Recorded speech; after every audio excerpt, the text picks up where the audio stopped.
Ja, Gott zum Gruße, ich begrüße euch wieder recht herzlich bei unserem Kanal Hulda Offenbauer. Und wie schon versprochen, haben wir ja beim letzten Mal gesagt, dass wir zwei Teile haben werden, nämlich den einen Teil mit den Basics, wo wir die Grundsätze der Bibel ein bisschen beleuchten werden, das Praktische. Und auf der anderen Seite haben wir gesagt, machen wir den Teil mit Aufklärung, Offenbarung, Apokalypse. Und heute wird es spannend. Heute steigen wir ein mit dem Thema Apokalypse. Und zwar möchte ich mit diesem Video heute einfach zeigen, was die Bibel zu unserem heutigen Gesundheitssystem zu sagen hat. Ihr kennt sicher den Spruch, Hauptsache gesund. Ich finde, das ist ein blöder Spruch. Ja. Es ist nicht die Hauptsache, dass man gesund ist, sondern die Hauptsache ist, woher man gesund gemacht wurde. Und in diesem Video möchte ich zeigen, dass es zwei Stellen gibt. Es gibt im ganzen Universum nur zwei Stellen, wo Heilung herkommt. Ich sage mal von oben und von unten. Und es ist so, dass wir die Wahl haben. Und das alles natürlich seinen Preis hat. Und wir werden aufzeigen, auf der einen Seite, wie die geistige Dimension ist, wie Gott heilt. Und auf der anderen Seite zeigen wir dann auf die Dimension, dass auch der Affe Gottes heilen kann. Ja? Manche sie, manche du. Und das werden wir heute zeigen. Ich werde das aufteilen auf zwei Videos, damit es nicht zu viel wird. Wir werden heute mal den Teil zeigen, wie die Heilmethoden der Welt sind. Ich setze einmal ein gewisses Wissen voraus, dass wir wissen, dass unser Gesundheitssystem, so wie es heute ist, ja nicht, dass es da nicht um unsere Gesundheit geht, sondern da geht es um Profit und um Geld. Und wenn man sich aber mal fragt, wer steckt hinter dem Gesundheitssystem? Ja, okay, die Pharmafirmen mit Medikamenten, aber wenn man noch weiter geht und fragt, aber wer steckt hinter den Pharmafirmen? Wer steckt hinter den Medikamenten? Woher kommt die Wirkung von diesen Pulverchen, von diesen weißen Kügelchen, von den bunten Kapseln, von den Flüssigkeiten? Das ist ja eine Wirkung. Wo kommt das alles her? Back to the roots. Und es ist interessant, ich habe mal geschaut, wie diese Medizinstudien einfach ablaufen. Ja, das ist lustig. Man sagt zum Beispiel, es ist wissenschaftlich belegt, man hat eine Studie gemacht. Ja, man hat 100 Probanden zum Beispiel genommen und man testet jetzt, was weiß ich, einen Impfstoff oder ein neues Medikament. Ja, und man nimmt dann, das wird natürlich von den Pharmafirmen, wird das finanziert, diese Studien. Und von diesen 100 Studien nimmt man dann das Ergebnis von dem Probanden, der natürlich am besten abschneidet, der das positivste Ergebnis für das Medikament oder für die Impfung halt hergibt. Und diese Studie wird dann veröffentlicht. Und man sagt aber, man hat 100 Studien gemacht. Ja, veröffentlicht wird aber nur die eine.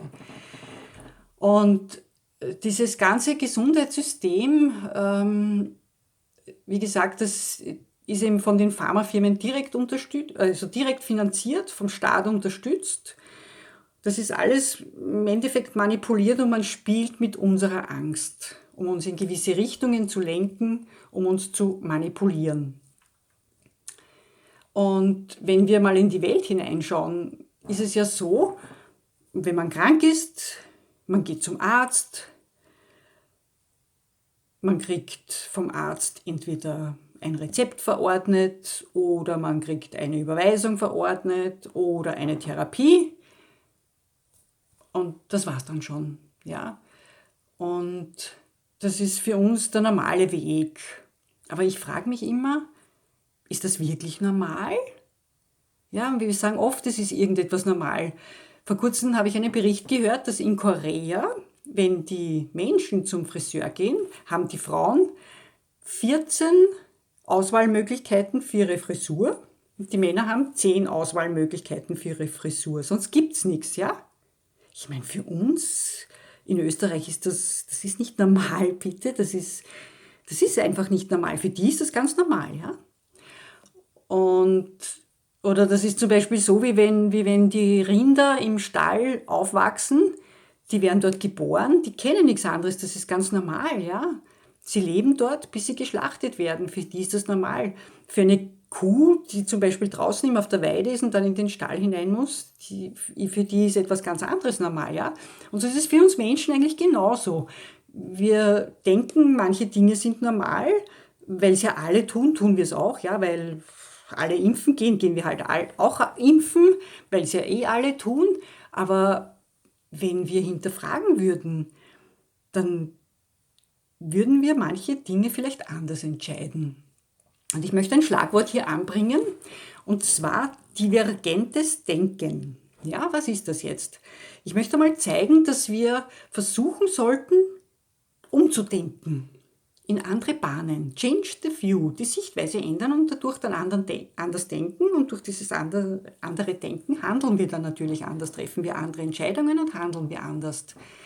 Nicht nach dem, das tut man eben, sondern das tue ich aus bestimmten Gründen. Ja, also divergentes Denken heißt, dass wir nicht systematisch denken, einfach unsystematisch denken, irgendwie spielerisch denken, experimentieren, experimentierfreudig sind, dass wir bisherige Denkmuster irgendwie umschiffen und austauschen mit unwahrscheinlichere Lösungen, ja, dass wir nach denen suchen, dass wir Rahmenbedingungen nicht als gleichbleibend oder als unveränderlich ansehen, sondern dass wir die Fähigkeit haben, aus dem Gefängnis von alten Ideen auszubrechen und einfach kreativ durch neue Ideen zu ersetzen. Einfach dieses Querdenken, ja, nicht immer dieses lineare Denken, sondern einmal wirklich Querdenken.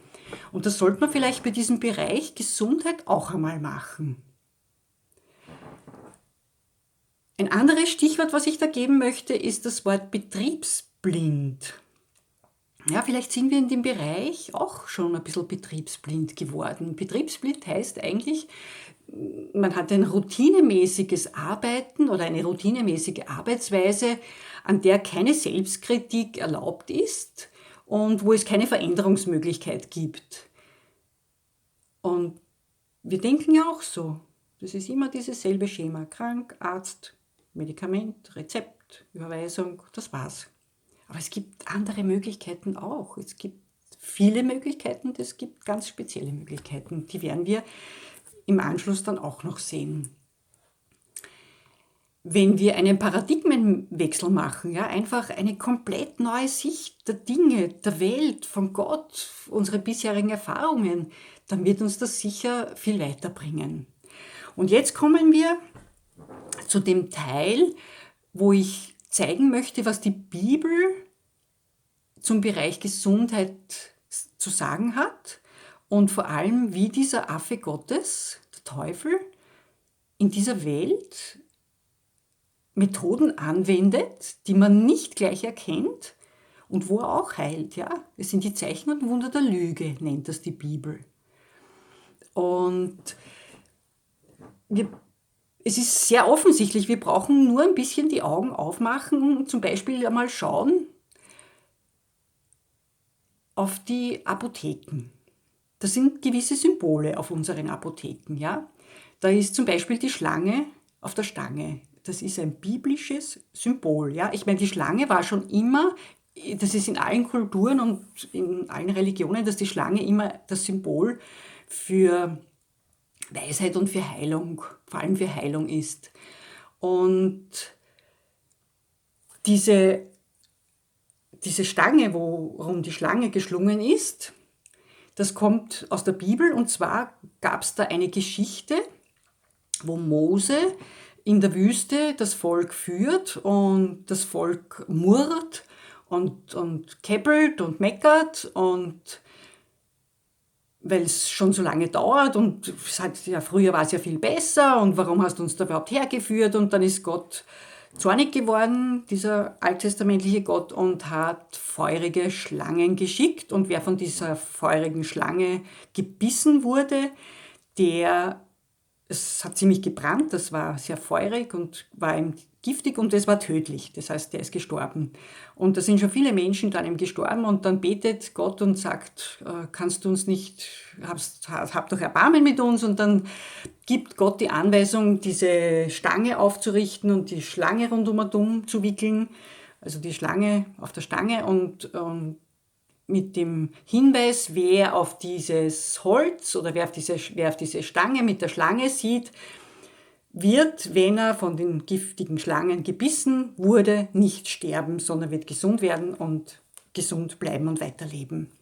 Und dieses Symbol greift das Neue Testament auf und nimmt es für Jesus. Ja, Jesus am Kreuz, auch auf der Stange oder auf dem Holz und sagt auch, wer auf Jesus blickt, wird gesund werden und gesund bleiben. Ja? Also diese Stange mit der Schlange ist ein biblisches Symbol. Was ist das für eine Schlange? Das ist die Äskulap-Schlange. Ja? Das ist an und für sich eine Schlange, die nicht giftig ist.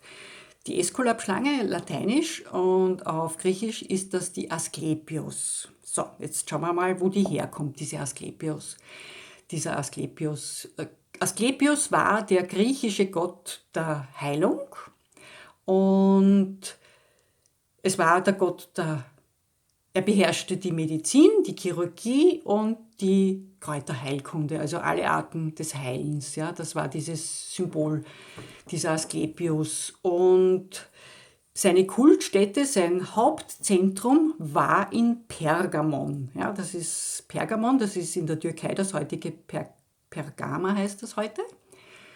Und dieses Pergamon, wo dieser Heilkult, dieser Asklepios oder Äskulap war, dieses Hauptzentrum der Heilung hat, wo das ausgegangen ist, dieses Pergamon finden wir in der Bibel, in der Offenbarung. Und die Offenbarung ist die Geschichte, die uns zeigt, was in unserer Zeit heute passiert. Und da steht in der Offenbarung 2,13 steht, dass im Pergamon der Thron Satans ist. Ja, dort ist Satan.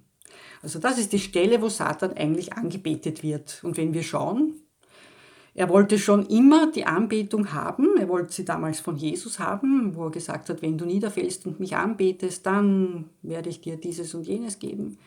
Und so sitzt er jetzt in Pergamon auf dem Thron, wo die Asklepios ist und sagt, wenn du mich anbetest, dann werde ich dich heilen. Ja? Und so wird er eigentlich, wenn wir schauen, von der ganzen Welt angebetet, weil die ganze Welt verwendet, sage ich einmal, die Pharmazie. Ja? Ich werde noch zeigen, wieso ich jetzt auf die Pharmazie komme, in welchem Zusammenhang.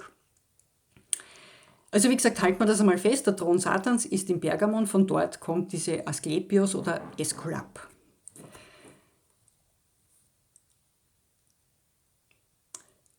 Ich glaube, wir werden jetzt hier Schluss machen und ich teile das jetzt auf 2 Teile auf und wir machen dann weiter bei den Apotheken.